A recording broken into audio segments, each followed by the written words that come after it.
பாலகாண்டம், அயோத்தியா காண்டம், ஆரண்யா காண்டம் முடிந்து கிஷ்கிந்தா காண்டம். அதாவது சீதையை ராவணன் கடத்தி சென்று விட்டான்.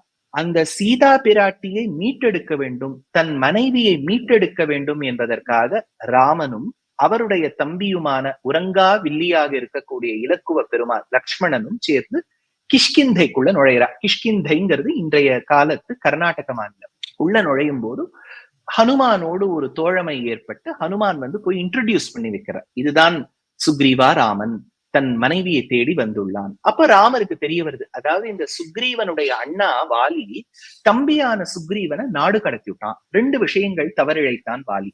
ஒன்று, சரணடைந்த தன்னுடைய தம்பியின் சரணாகதியை ஏற்கவில்லை, அவனுக்கு அடைக்கலம் கொடுக்கவில்லை.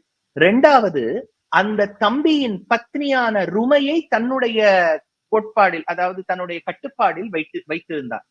அதாவது தம்பியின் மனைவியை பெண்ணாக பாவிக்க வேண்டிய அவன் அவள் மீது தவறான ஒரு கண்ணோட்டத்தோடு உறவு கொள்ள வேண்டும் என்று நினைத்தான். இப்போ வந்த சுக்ரீவன் ராமர் கிட்ட இதையெல்லாம் சொல்ல ராமர் சொன்னார், இப்பேற்பட்டவன் மரணம் அடைய வேண்டியது திண்ணம்.